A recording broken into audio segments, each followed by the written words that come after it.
The first frost had not come yet, but the promise of it was in the air. The market at Ashwick woke early on Fridays, and by 7 the stalls were out along the lane from the church wall to the mill gate, and the smell of bread was everywhere, and the bread was not for Nell. She had a basket and a specific sum and a list of items the sum would not cover. She was calculating which to leave when the trouble started across the lane. It was not the loud kind of trouble. The loud kind was honest, at least. This was the other sort, done at a carrying murmur in a cluster of 3 near the wool merchant's stall, 2 men and a woman dressed in the prosperous way of tradespeople, with money and no occasion for it. They had found an old woman in a grey travelling coat and arranged their faces accordingly. "Move along, grandmother," the first man said. "You're holding the whole lane." She was not holding the lane. The lane was wide enough for 2 carts. "As she lost her way," said the woman pleasantly, to the air beside the old woman's ear. "Someone ought to find whoever is meant to be looking after her." The old woman did not answer. She stood with her hands on the handles of a canvas bag and looked at the 3 of them with an expression that was not fear. It was something considerably older than fear, and considerably colder. The lane rearranged itself around the scene with quiet, practical drifting. Someone found reason to examine a bolt of cloth he had already examined. Someone else moved toward the cheese cart. The crowd approved of the cruelty by declining to witness it, and in that way endorsed it. Nell's basket was still half empty. The bread could wait. She crossed the lane. It was not bravery. It was the recognition of something familiar. She had been on the receiving end of that look before, that particular selecting look of a person who had found someone smaller and poorer than himself, and intended to use the fact. And she had learned in the years since the charity house that the only answer to it was to place yourself in the space between the target. She placed herself there. Now she was not large. She was wearing a coat with mended elbows and boots that needed resoling a second time. None of it mattered to the work she was doing. She turned to the first man and said without raising her voice, "There is no obstruction in this lane." He looked at her the way men look at unexpected sounds. "Mind your own business." "I am," said Nell. "In the meantime, the wool merchant behind your left shoulder has been watching this exchange for some time and forming his opinions. I would not stay too long." She did not look at the merchant. That small involuntary motion told her what she needed to know about this kind of cruelty. It needed witnesses to hold its shape. Remove the witnesses, and the shape dissolved. The 3 of them moved away. Not quickly, but they went. Nell turned to the old woman. Up close, she was smaller than she had looked from across the lane, and very still, in the way of someone who had long ago decided that being ruffled was a choice she did not make. "Are you all right, ma'am?" "I am quite all right," the old woman said. "Thank you." The old woman shifted her grip on the canvas bag, and something dropped from the open top and rang against the cobbles. Nell bent for it before she had decided to. It was a ring, small and heavier than it looked, set in dull gold with a flat stone. There was a device pressed into the face of the stone, a crest of some kind, but it was small, and it was not hers to look at any closer. She closed her fingers around it and held it out. "This is yours." The old woman looked at the ring in Nell's palm. She looked at it for only a moment, and then she looked at Nell instead, and the look was long enough that Nell forgot she was still holding the ring out. "Walk with me to the gate," the old woman said. "Not a request." Something older than a request. The carriage at the gate was plain, a single horse, a plain-sided box, a driver who did not turn around. Nothing announced it.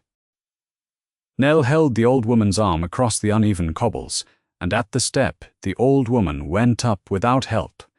She looked back once before the carriage turned the corner. It was not a social look. It was the look of someone fixing a thing in memory. The market moved on. It had no use for what had just happened, and so it set it down and continued. Nell stood in the middle of the lane with her half-empty basket. The flour was still at the mill cart, the morning was still cold, the ring was in her pocket. She had forgotten to give it back.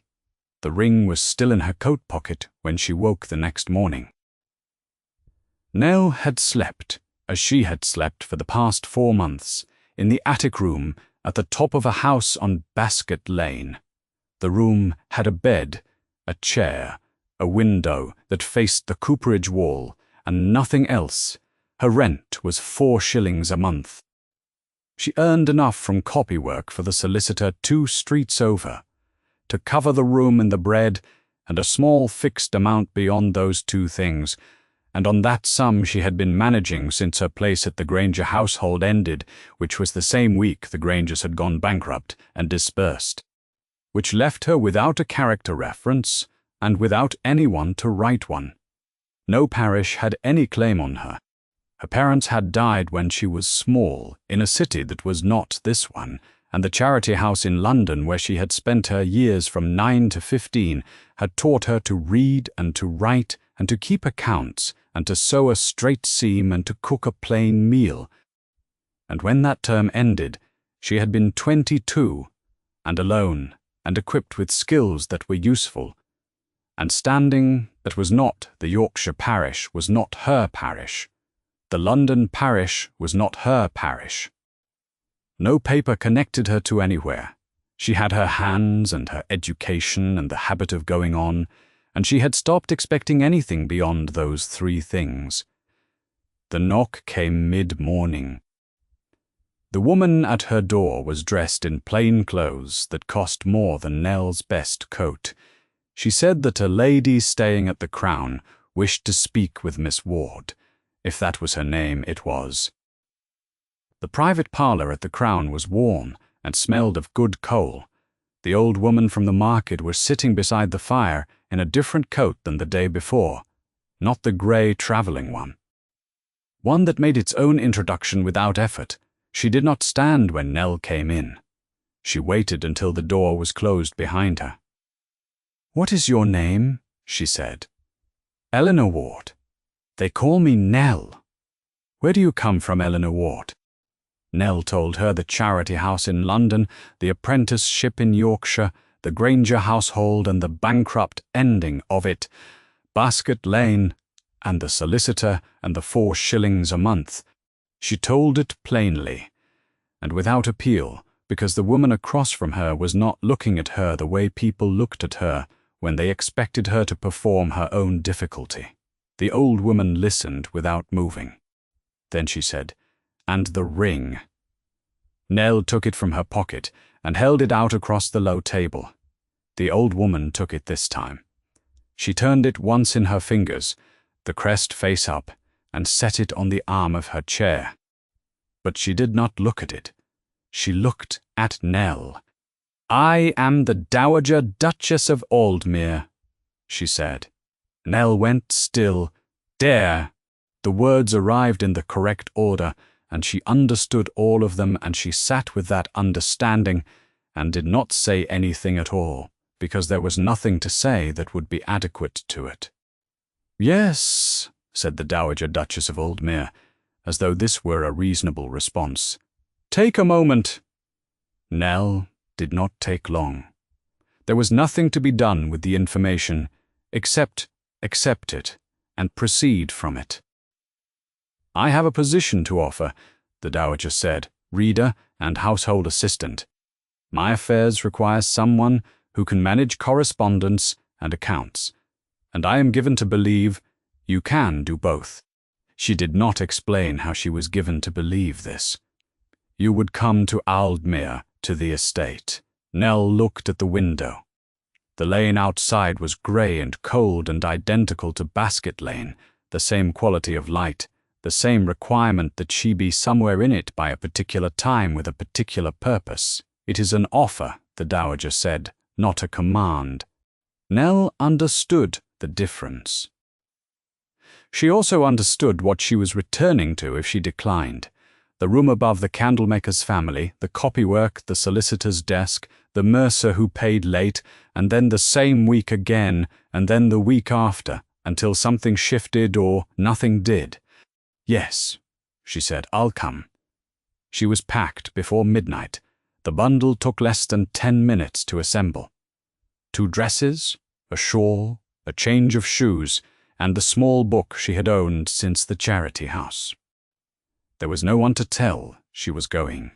The carriage was at the Crown's yard gate before first light. Nell stood with her bundle in the dark, her breath making small, pale shapes in the cold air. The dowager was already inside and did not look out as Nell climbed in. The driver turned the horse north, and Ashwick closed behind them. Aldmere came out of the grey morning by degrees. First, the gatehouse, stone and ivy, and then the avenue of beeches that had been planted so long ago their crowns touched overhead and turned the road into something like a corridor. Then the house itself, at the end of that corridor, too large to take in at once through the carriage window, wings extending left and right, windows ranked in even rows, chimneys standing in pairs above the roofline with nothing rising from any of them. The grounds were perfect. The gravel was raked. The kitchen garden walls were square and clean. Nothing was out of place and nothing was warm.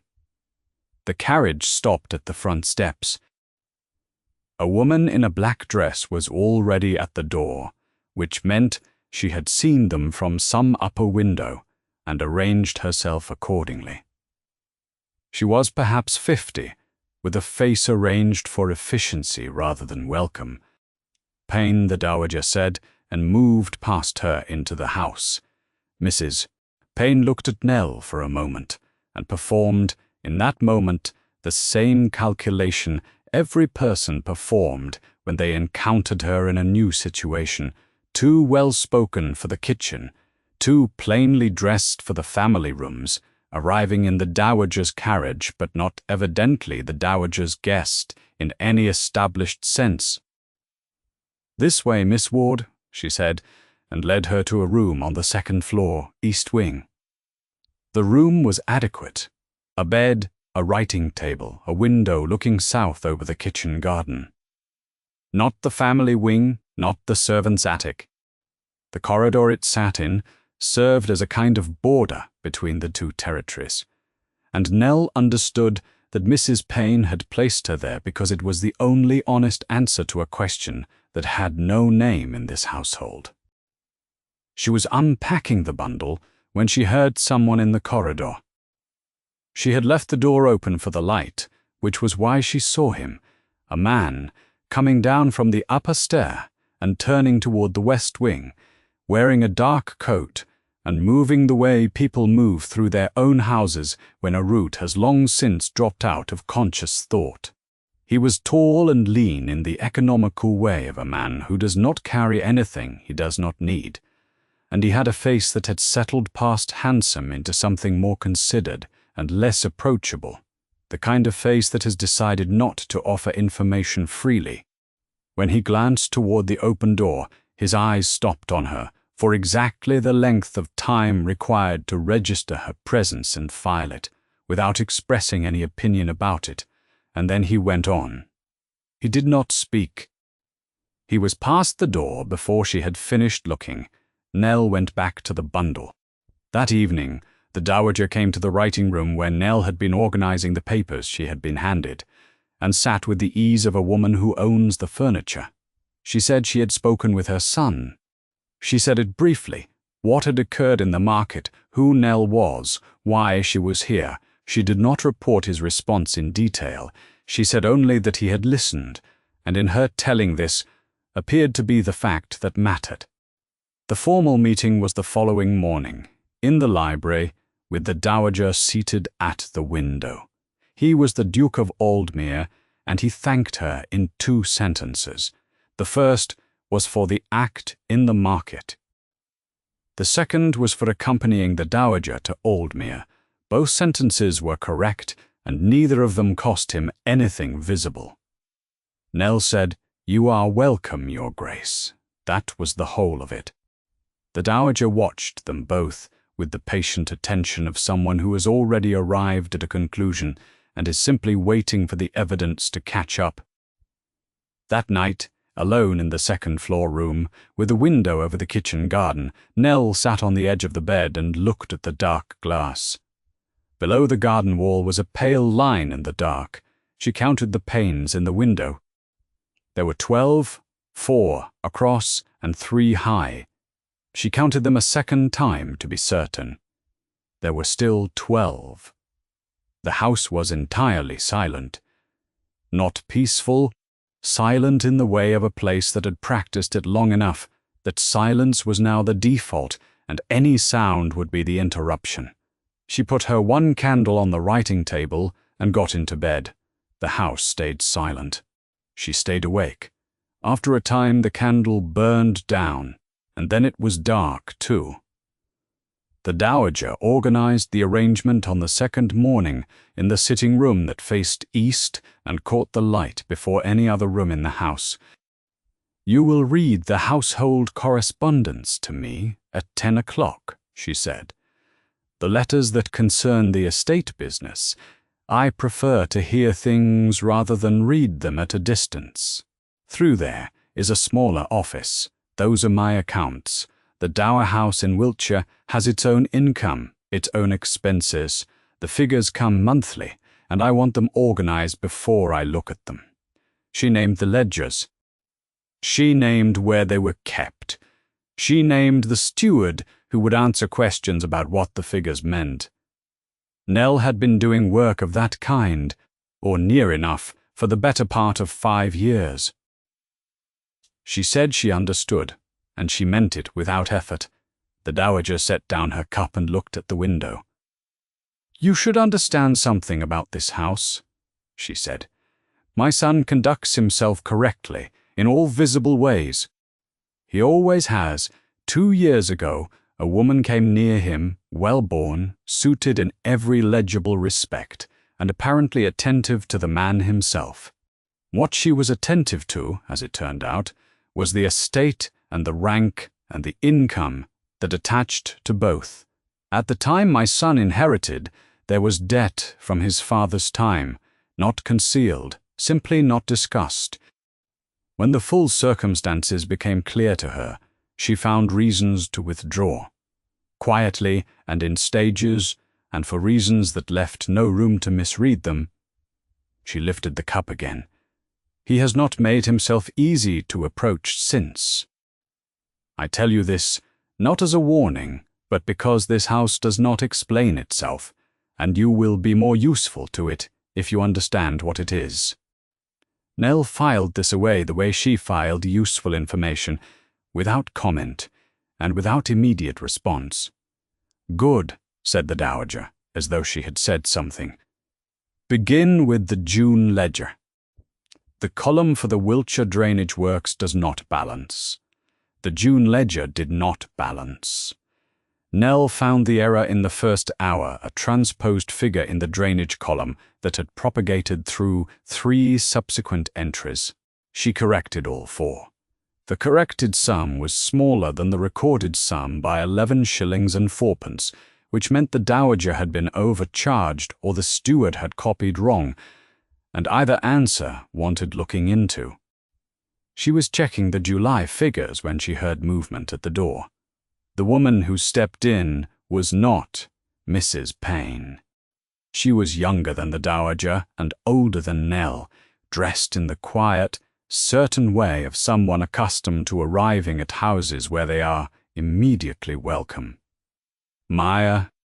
Her eyes moved across the room, the way a person's eyes move when they are placing everything in it. "I did not know the dowager had company," she said. "I am Miss Ward," Nell said. "I am working on the household accounts." "How capable of you." She smiled the kind of smile that gives nothing away because it has decided to give nothing. "I hope the house is treating you comfortably, Miss Ward. It takes some settling into." She moved on before Nell could answer. Her name, Nell, learned from Mrs. Payne before supper, was Miss Hartley. Her family's property bordered Aldmere to the south. She called with some regularity. That evening, sitting alone in the small office, with the accounts closed on the desk in front of her, Nell let herself look at the situation with precision. There was no parish record connecting her to any county she could produce. There was no guardian. There was no reference from the Granger household that would survive examination, given that the household itself had not survived examination. There was no document, no settlement, no legal mechanism that gave her any standing in this house beyond the dowager's continued goodwill. That goodwill was genuine. It was also the only thing between this arrangement and the last one. She noted this fact and set it beside the corrected figure in the drainage column and went up to bed. The following afternoon, she was reading a column of the July accounts aloud to confirm the steward's copy when she became aware of someone standing in the doorway. She looked up. The Duke had the stillness of a man who has come to ask something and has not yet committed to asking it. She finished the column, said the total, and waited. He said nothing. He remained in the doorway for the time it took her to record the figure, and then he went. She did not hear his footsteps going far. Later the dowager came to collect a letter from the desk and paused in the same doorway. She looked at the room in the particular way of someone noticing that the air in it is not the same as when she last left it. She said nothing about this. At supper, Miss Hartley moved the conversation toward a property dispute in the neighboring county and arranged herself at the corner of the table nearest the Duke, where the candlelight was best. Nell, returning from delivering the evening letters to the post tray, passed the dining room door and saw the arrangement clearly enough. She went on to the writing room. She thought about it for a moment in the way you think about things you intend to keep clear in your head precisely, and then set aside her position in this house was exactly as thin as she had calculated. That was a useful thing to know exactly. The steward's name was Mr. Groves, and he appeared at the door of the small office on the third morning with a Wiltshire drainage file in his hands, and an expression that suggested he had been carrying a question for some time, and had finally decided to ask it. "You have adjusted the column for the summer drainage work," he said. "There was a transposed figure in the June entry," Nell said. It carried forward through the July and August tallies and again into the quarterly summary. I corrected all 4 entries. The corrected sum is smaller than the recorded sum by 11 shillings and 4pence in the single quarter. But when I traced it back through the previous 2 quarters, the same transposition appeared in both. The full overstatement is £2 7 shillings. Mr. Groves looked at the page. The contractor submitted the quarterly total. "Yes," said Nell. The contractor submitted a total consistent with the transposed figure, which means either the original entry was wrong and the contractor billed correctly, in which case we have overpaid by £2 7 shillings, or the contractor introduced the error himself, in which case the question is larger. I have written both possibilities on the inside cover. Mr. Groves took the file to the dowager. The dowager sent for Nell an hour later. She was at the window, and she had the look of a woman who has received information that confirms something she had already believed. "The contractor introduced the error," she said. "Mr. Paw. Groves has confirmed it through the original invoices. I shall be recovering £2 and 7 shillings from the Wiltshire accounts." She set her hands flat on the desk. "I did not bring you here for this, though this is useful." Nell waited. "I brought you here because of something you said in the market." The dowager looked at the window rather than at Nell, which had the effect of making the statement feel less directed and more like thinking aloud. He told you to mind your own business. You said, 'I am.' 2 words." She stopped. "Every act of charity I have seen performed in my life was performed by someone who required the person receiving it to know it was charity. You did not need him to know anything. You had decided the situation was yours to address, and you addressed it. I have been thinking about those 2 words for some time." Nell did not know what she was meant to say to this. She said nothing. "That is all," said the Dowager. "You may go back to the July figures." That afternoon Nell was at the desk in the small office when she heard footsteps in the corridor that were not Mr. Groves's. The Duke came through the door with the particular unhurried movement of someone who knows exactly where something is in a room and intends to collect it. He stopped when he saw her. "I came for the boundary survey from the November filing," he said. "The November surveys are in the lower left cabinet," Nell said. He found the document. On his way out, he paused at the desk and looked at the Wiltshire drainage file, which was still open to the corrected entries.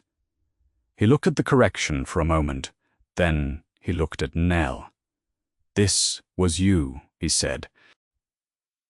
"Yes," said Nell. He looked at the corrected figures again. His right thumb moved once, around the signet ring on his right hand, carrying it a full rotation before settling. He said nothing further. He took the boundary survey and left. Nell looked at the ring on her own desk, not the signet ring, the place where it was not, and returned to the July figures. 2 days after that, a housemaid appeared at the office door at 3:30 with a small tray, tea, and a plate of shortbread from the kitchen, which Nell had not asked for and had not known was available at that hour. "Mrs. Payne thought you might want something," the maid said, and left before Nell could answer. The Dowager found Nell in the sitting room that evening and sat down without a book or a letter. She reached into her coat pocket and placed the signet ring on the table between them. "The ducal crest of Aldmere," she said, and nothing more. Nell looked at it. In Ashwick Market, on wet cobblestones, it had been a small, heavy thing that rang when it struck the ground, a crest she had looked away from because it was not hers to examine. Here, on a table, in a house that bore the same name pressed into its face, it was the same object and a very different weight. She understood now what she had picked up without knowing she had picked it up. Not just a ring, but the shape of an entire world, the estate, the title, the name, the cold, immaculate house, and the family whose mark it carried. She looked at it for some time. She did not reach for it. The Dowager picked it up and returned it to her pocket. That night, passing the south-facing window at the end of the upstairs corridor, Nell saw Miss Hartley and the Duke in the garden below. The light was nearly gone. Miss Hartley was speaking. The Duke was listening in the way he listened to things he was not fully attending to. Nell could not hear them through the glass. She was carrying the accounts ledger back to the small office. She set it on the window ledge, one hand still on the cover, and looked at the scene below for a moment. Then she picked the ledger up and went on. She set it on the desk in the small office and straightened the stack of papers beside it with particular care, the way you straighten something you are preparing to leave in order. The occasion was a solicitor's appointment, a document requiring the Dowager's signature, and a matter of some urgency regarding the Wiltshire property. It did not require Nell's presence in any practical sense. The Dowager brought her anyway, with the same calm absence of explanation she applied to most of her decisions, and the carriage was called for 9 o'clock. Ashwick in late autumn was a different proposition than Ashwick in early September. The stalls were the same, the lane from the church wall to the mill gate was the same, but the cold had arrived properly now and the market moved faster for it. People collected what they came for and left, and the conversations were shorter, and the bread was gone from the bread cart by 9:30. The dowager wore the plain grey travelling coat. She always wore it in Ashwick, which Nell was beginning to understand was not an accident. They were 3 stalls past the entrance when Nell heard her name, not her name, but a description carrying the force of one, that is, the girl from before, said across the lane at a volume designed to reach its target. Nell turned. The woman from the summer was standing near the cloth merchant's stall, a little behind the first man, dressed more carefully than she had been at their first meeting. The dressing up had given her more confidence than she had possessed then, and approximately the same quality of judgment. She was looking at Nell with the particular attention of someone who had stored an intended remark for several months and had just found occasion to use it. "I remember you," she said, stepping forward slightly, which meant she had decided to commit to this. "From the summer." The one who involved herself in what was not her concern. Her gaze moved past Nell to the dowager with an expression that was performing sympathy. "I do hope this woman has not been troubling you, ma'am. She has a habit of inserting herself." The lane around them found reasons to slow. Not obviously. A man examining a length of wool extended his examination. A woman with 2 children adjusted her basket strap. Nell did not move and did not answer. She had learned in the first encounter what these situations required, and it was not her voice. The dowager did not answer immediately either. She stopped walking. She turned with the deliberateness of someone who has performed this kind of correction before and intends to perform it correctly. "I am the Dowager Duchess of Aldmere," she said. "You are addressing my companion in my presence." The woman's face changed. It was not a large change. It was the change of someone whose footing has shifted while they believed themselves on solid ground. She did not speak. The man behind her had found something to study in the middle distance. "What you said to this woman," the dowager said, and her voice had not risen and had not needed to. "You said to me 4 months ago in this same lane. You did not know who I was then. You do not know who she is now." She paused, long enough to be quite clear. This was a pause, and not the end. "I will tell you. When 3 people in this market chose a target, and every person within sight found reason to look elsewhere, she was the only one who crossed the lane and placed herself between them and the target. She did not know who I was. There was nothing in it for her. She did it because it was before her, and she was the kind of person who does not look away from what is before her." The woman opened her mouth. She closed it. On the far side of the lane, the woman with the basket had turned to her companion with something to say, and her companion had turned to hear it, and neither of them was facing the cloth merchant's stall. The man who had been examining the wool had moved on. A boy running an errand slowed, looked, and adjusted his route to pass closer rather than farther. The dowager turned and walked on toward the solicitor's office. Nell walked beside her. They did not speak until the mill gate was behind them, and the lane had given way to the road, and the market sounds had softened to something distant. The sky was white. The road was cold. Nell had been carrying the document satchel for the solicitor's visit, and she was still carrying it, and she had been quiet for some time. "You moved toward," she said. The dowager walked another few paces before she answered. Then she put her hand on Nell's arm briefly, with the deliberate weight of someone who means the gesture entirely. She held it there for 3 steps. She released it. They walked the rest of the way in silence. It was not the same kind of silence as the house. He came to the small office on a Thursday evening, when the light outside the south window had gone flat and grey, and the accounts on the desk were close enough to finish that Nell had stopped pretending to work on them and started pretending to read instead.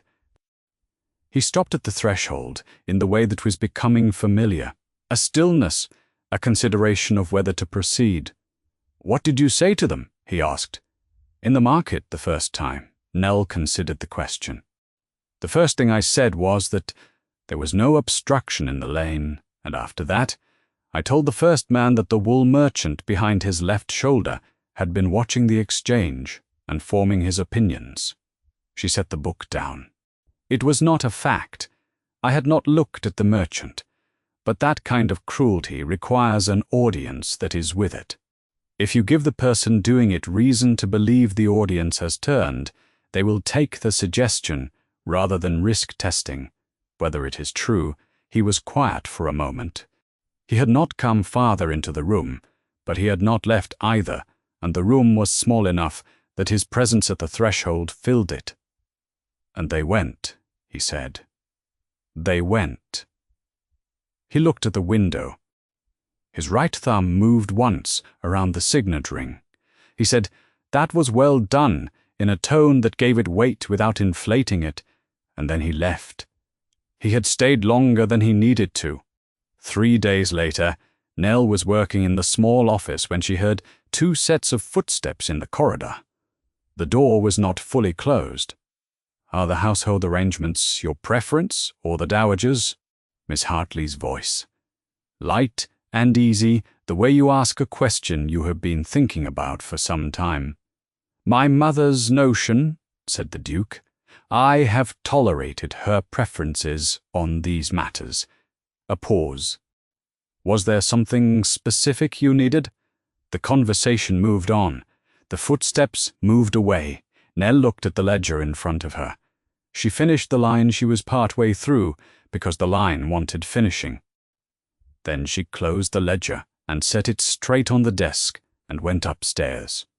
She did not go to the dowager. She went to the east wing room and stood at the south window and counted the panes. 12 4 across and 3 high. She counted them a second time. There were still 12. She looked at the kitchen garden wall below, the bare espalier arms, the pale gravel, and she set the thing she had heard alongside everything else she knew to be true, and did not perform any further operation on it, because it was what it was, and performing an operation on it did not change that. Then she went back to the small office and finished the August column. The Duke, for his part, had continued down the corridor with the particular quality of unease that attaches to a man who has given an accurate answer to a question and cannot say why the accuracy dissatisfies him. The household arrangements were his mother's preference. He had not objected to them. Both of these things were true. What he had not said was that his not objecting had changed its character sometime in the past weeks, and he had not said it because he had not yet decided what to call the change. He turned the ring around his finger. He went downstairs without arriving at a name for it. The following morning he found Nell in the estate library, which was not where she was normally found in the morning. She was copying a letter at the far table, the dowager's correspondence, with the same quality of attention she brought to whatever she was doing. He said nothing. He collected the volume he had come for and left. But the image stayed with him after he had left it, the East Wing room and the person in it, and what it would mean if that person were to stop being in it. He did not complete the thought. Nell was not present. She was upstairs. She was not present because she had understood for some time that she was not the kind of person who was present at the Hartley family's dinners, and that this was not going to change. Partway through the meal, audible from the corridor above, Miss Hartley addressed the Duke as Edmund in the presence of the Hartley's solicitor and 3 of the estate's senior staff. The familiarity of it was precise. Everyone in the room received it as it was intended. Nell heard none of this. She was in the East Wing room. She had taken the good wool dress from the hook on the back of the door, the one Mrs. Payne had produced in her first week from the cedar chest in the family stores, and she was folding it. She folded it the way you fold something you intend to return, squarely, carefully, along its original seams. She set it at the foot of the bed. She stood at the window for a while after that. She did not count the panes. The dowager's supper invitation arrived on a Wednesday, delivered by Mrs.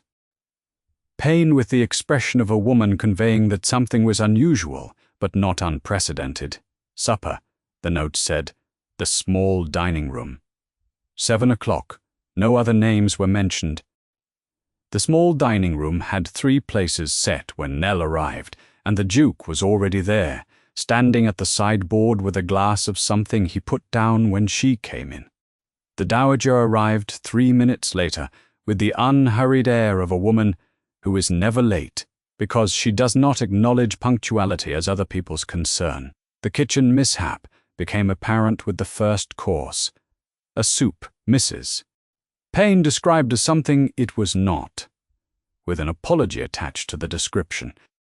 The cook had suffered some accident with the main dish, and the result was bread, a wedge of Cheshire cheese, cold game pie, and the remains of a roasted bird from the previous day. "The bread is from this morning," Nell said, because it was accurate and relevant. "The Cheshire is very good," the Duke said, without looking up from the bird he was dissecting with methodical efficiency. "The Cheshire is from yesterday." Nell looked at it. Then perhaps say nothing about the cheese. She had not intended it as anything except the logical conclusion. But the Duke looked up, and for a moment, one short moment before he returned his attention to the bird, something in his face that had been closed came briefly open. He laughed in the contained, involuntary way of someone who finds humor arriving before he could prevent it. Nell looked at her plate before he could see that she had seen it. The dowager ate her bread and said nothing, but the quality of her silence was pleased. Miss Hartley arrived the next morning before 10 o'clock, with the Hartley family solicitor beside her and a sealed document in her hand. She asked to speak with the Duke. She asked whether Miss Ward might be present. As the matter concerned her directly, the Duke received them in the library. What Miss Hartley produced was a letter from the Yorkshire Parish Office, confirming that no settlement certificate existed for any Eleanor Ward in their records. She had also obtained a statement from one of the Granger estate creditors confirming the household's dissolution and the absence of any surviving employer reference. She presented both with the expression of careful regret. She had felt it her duty. She said, "The position Miss Ward occupied in the household was irregular. There was no verifiable parish of settlement. There was no guardian. There was no reference that could be confirmed. She would not wish His Grace to find himself in a position of embarrassment." The Duke looked at the document. Then he looked at Nell. Nell met his eyes and said nothing. She had an answer. She had several answers, all of them accurate. But the calculation she made in the time it took him to look at her was the same calculation she had made in the market lane. The correct weapon was not speech, and the person she needed to answer for herself in this room. She waited. The Duke looked at the document again. He looked at the solicitor, who looked at nothing in particular. He said, "This is a matter that warrants some consideration. I will need to speak with my mother." He folded the letter and set it on the desk. He did not look at Nell again. She understood then what his deferral meant, and she understood it exactly. The good dress was already folded at the foot of the bed. She folded the rest. 2 plain dresses, the shawl, the change of shoes, the small book she had owned since the charity house. She made the bundle, the same size it had been when she arrived.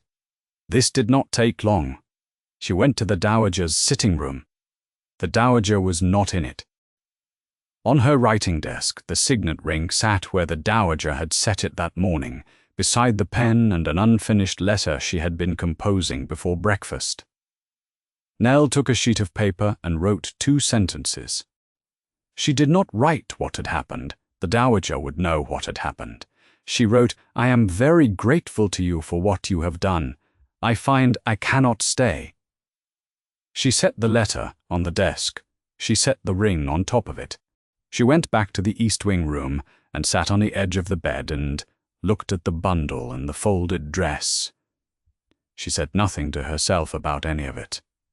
There was nothing useful to say. The dowager returned to her sitting room at 4:30. She found the letter. She found the ring. She read the 2 sentences. She looked at the ring, sitting on top of them for a long moment without picking it up. Then she called for Mrs. Payne and told her to hold the carriage. The dowager had called for everyone before 7 o'clock, and by 5:30 they were assembled in the drawing room. The Duke, Miss Hartley, the Hartley family solicitor, Payne, Mr. Groves, and 2 of the senior footmen the dowager had asked for by name. It was unusual enough that both footmen stood with the posture of men who understood, without being told, that they were there as witnesses.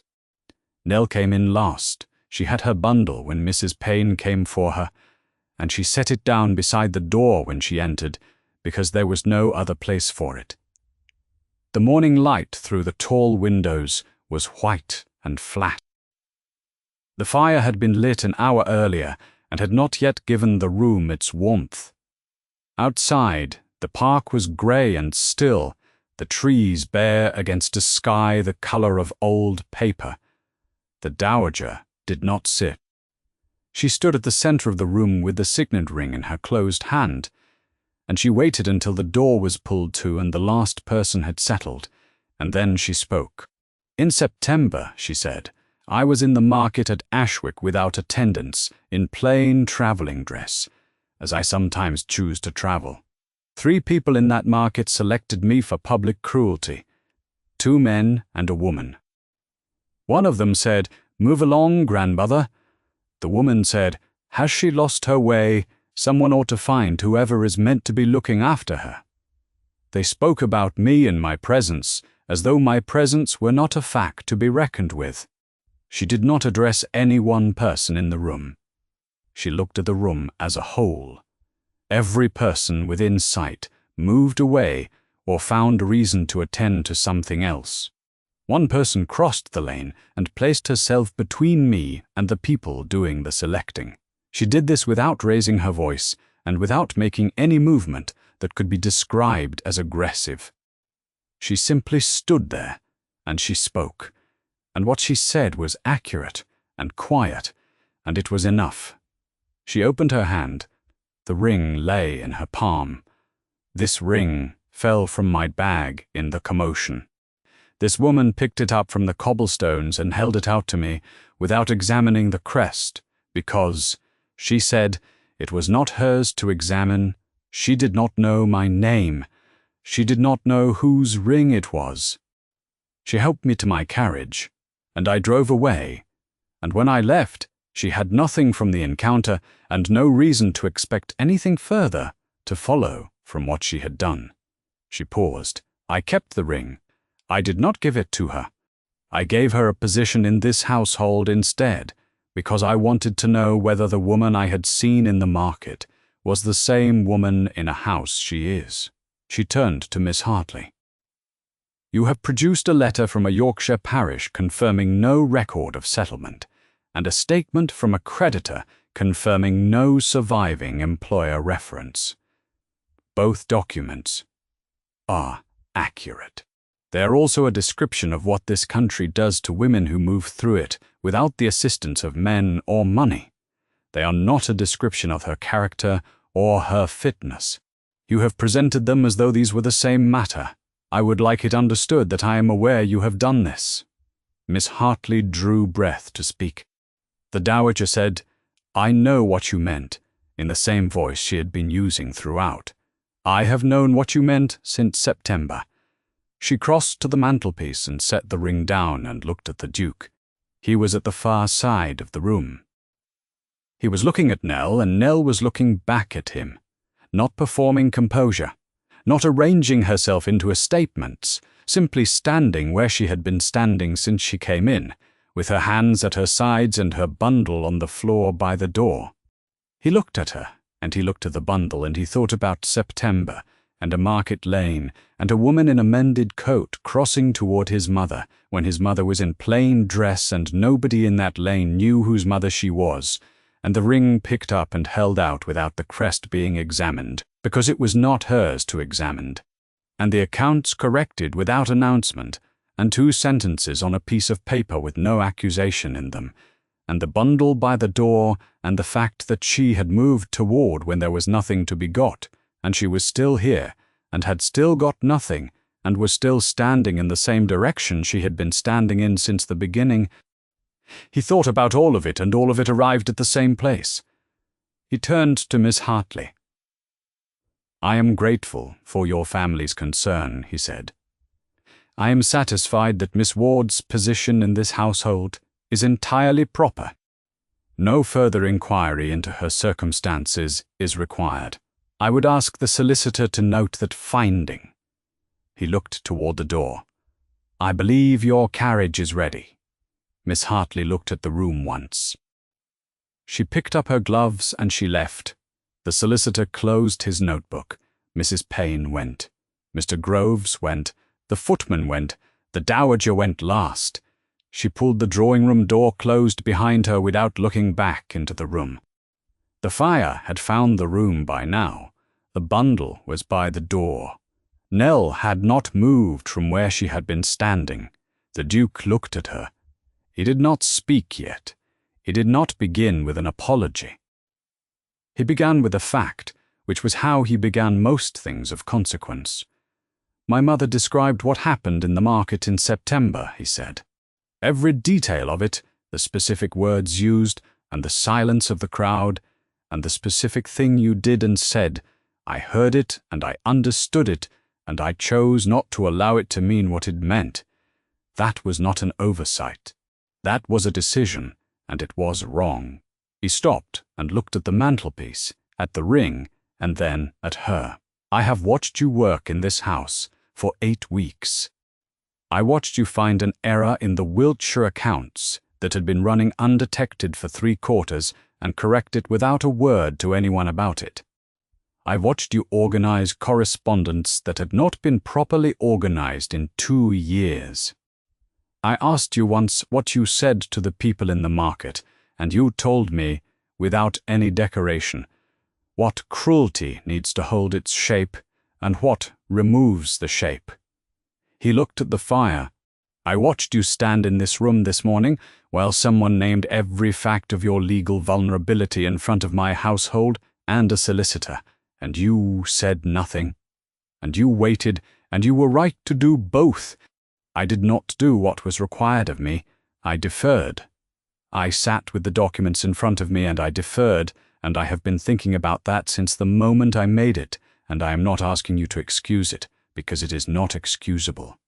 I am naming it to you directly because that is what it deserves." Nell had been standing with her bundle when the room emptied. She had moved toward it in some residual arrangement for leaving. She picked it up. Then she looked at it, and she set it back down. "I have no parish," she said. The voice she used was the one she used for the accounts. Clear, exact, not arranged for effect. "I have no guardian. I have no reference that would survive scrutiny. I know all of this precisely. I am not asking you to look past any of it." She looked at him in the way she had looked at the first man in the Ashwick market, not with challenge, not with a performance of dignity, but with the quality of a person who is making an accurate account and will stand behind all of it. "I am not a convenience, and I am not a charity case. I am not a woman who crossed that lane in September because there was something to be got from it. There was nothing to be got. I knew that, and I crossed anyway." She stopped. Then she said in the same voice, without any change in register, "I carried your mother across the cobblestones, and I picked up a ring that was not mine to examine, and I came to this house, and I did the work I was given, and I corrected the accounts without remarking on it. and I folded a dress that had been lent to me, and I wrote 2 sentences on a piece of paper with no accusation in them, and I stood in this room this morning while everything true and damaging about me was read aloud before witnesses, and I said nothing, and I waited, and I am still here." He was quiet for a moment. Then he said, "I am asking you to marry me." He did not say it as a resolution to the morning. He said it the way he said things that cost him something, plainly, and with no decoration around it. Not because it closes the matter conveniently, and not because I am obligated by this morning to make an offer. I have been understanding something for some weeks, and I have been calling it by the wrong name. And what I understand is that I do not want you to leave this house, and I have not wanted it for considerably longer than today, and I am asking you." Nell looked at him for a moment. "I have one condition," she said. "Name it. Your mother brought me here. She stood in this room this morning and said what she said. It is yours to tell her, not mine," he said. The Dowager Duchess of Aldmere had been standing outside the drawing-room door for approximately 14 minutes. When the quality of the silence on the other side of it changed, she turned and walked downstairs to the breakfast room and told Mrs. Payne to bring tea for 3. She sat in the chair that faced the kitchen garden, and she folded her hands in her lap and looked at the bare winter garden, and she thought that the house, which had been very quiet for a very long time, was about to stop being quiet. She found she did not mind this at all. The drawing-room fire had done what fires do when they are left to work undisturbed. The light through the tall windows had moved from the flat white of morning into something warmer. The bundle was still on the floor by the door, where it had been set down. Neither of them picked it up. The solicitor came 3 days after the drawing-room. He brought papers. Nell read them in the small office, at the same desk where she had spent 8 weeks correcting the Dowager's accounts. The settlement instrument was written in the formal language of such instruments: terms, provisions, the legal transformation of one Eleanor Ward, formerly of no fixed parish of settlement, into Eleanor, Duchess of Aldmere, to be addressed as Her Grace, and to hold all the rights and standing attendant to that title.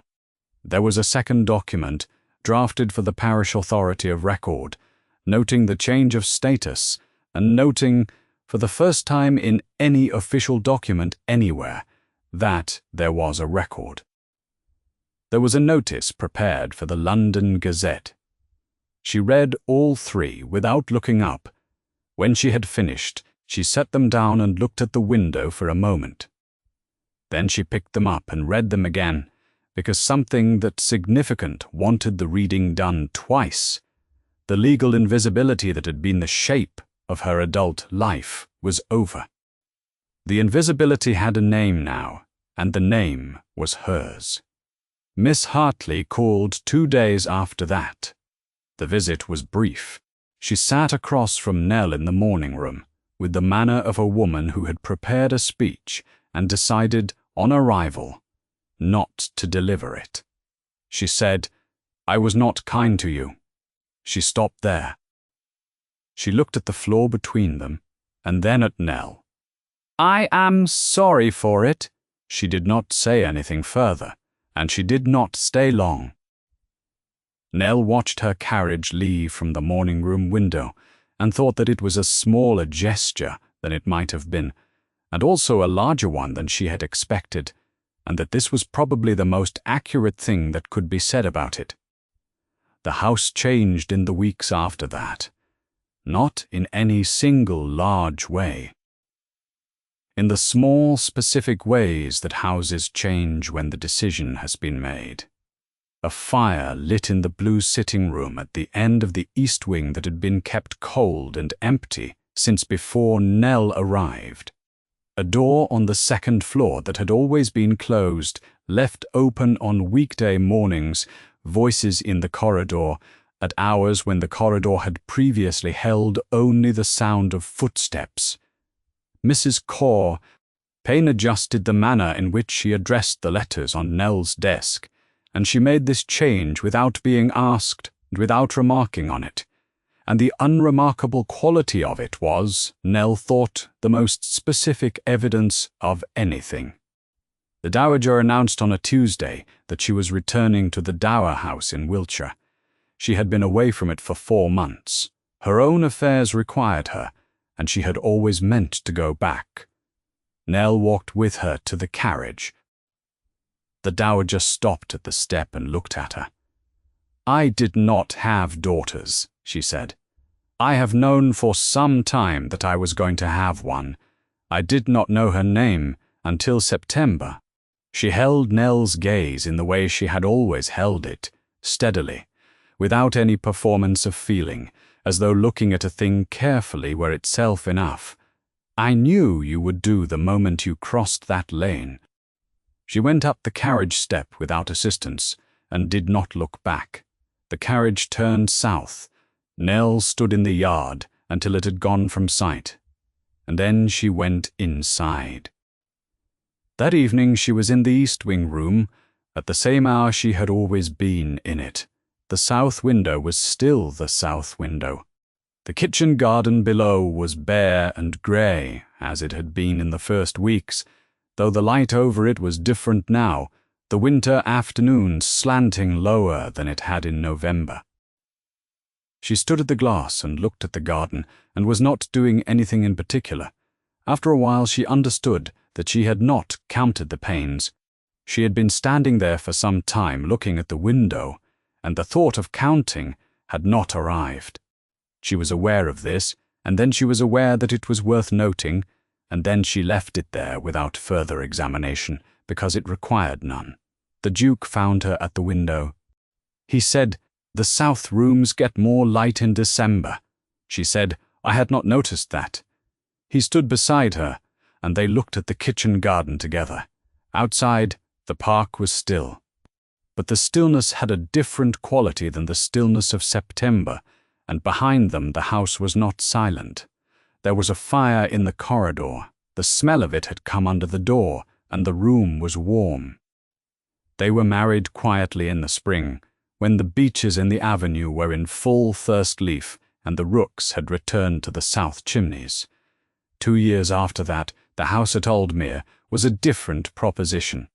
There was a fire in every room that had a fireplace. On days when it was cold enough, and on several days when it was not. There were voices in the corridors at hours that had previously held only footsteps. There were flowers in the entrance hall that no one had requested, which meant that someone had thought to put them there without being asked, which was its own particular kind of evidence. The housekeeper who had once placed an uncertain woman in a room on the border between 2 territories now knew precisely how to address the letters on the desk in the main study, and she addressed them correctly, and she had not needed to be told. The Dowager came to visit in August. Her carriage came up the beech avenue in the late afternoon, and Nell was at the front steps when it arrived. Not because protocol required it. Because the Dowager was coming, and Nell wanted to be the one at the door when she came, and she was now in a position to arrange things the way she wanted them arranged. The Dowager stepped down from the carriage and looked at the house, and at Nell standing in front of it, and her expression was the one she had shown in the Ashwick market, something old and composed and decided, with nothing of surprise in it. "Her Grace," she said. She addressed Nell this way when she arrived, as a greeting that was also a statement. The statement was the greeting. Then she reached into her coat pocket and took out the signet ring. She had had it resized, she said, which was why she had kept it so long after everything else had been settled. She placed it in Nell's palm and closed Nell's fingers around it without explanation, because no explanation was required. The ring had the same weight. It had always had the same crest and the same gold setting. The hand it rested in now had a different name, and that was all the difference that needed to be noted. The Duke found them in the entrance hall a few minutes later and said something to his mother about the journey, and the dowager said something back about the state of the roads, and the hall was not quiet. That evening, after supper, the Duke and Nell stood together at the south window of the sitting room that had once been called the Blue Room, in the part of the house that had once been cold. The room was warm. Below, the kitchen garden grew in the last of the August light, the espalier arms full, now and green, against the old stone wall. Outside, the park was still in the way that parks are still, in August, full of stillness, but not empty of it. He said something. She said something back. The window showed them both, faint in the glass, standing in a warm room in a house that was not quiet. If you have ever stood in a market lane and looked away when there was trouble that was not your trouble, if you have found reason to examine the bolt of cloth more closely, or adjusted your basket strap, or turned to your companion with something to say that was not the thing in front of you, then you know why one person crossing is worth a story. If you have ever been the person in the grey coat, standing with your hands on the handles of a canvas bag while the lane rearranged itself around what was being done to you, if you have waited to see whether anyone would come, then you know what it means when they do. If you have ever once crossed toward, instead of away, without knowing what would come of it, without knowing who you were helping or whose house you might one day stand in front of, then you already know what this story is about. You never quite know whose mother you are helping home. I have been telling you this kind of story for some time now, and the most honest thing I can tell you is that the act itself was small. A mended coat, a cold morning in September. A single sentence about a wool merchant who may or may not have been watching. What followed from it was not small at all. Be kind to the old women in the market. Be patient with the ones who are moving slowly, or seem confused, or seem like no one in particular. You never quite know whose mother you are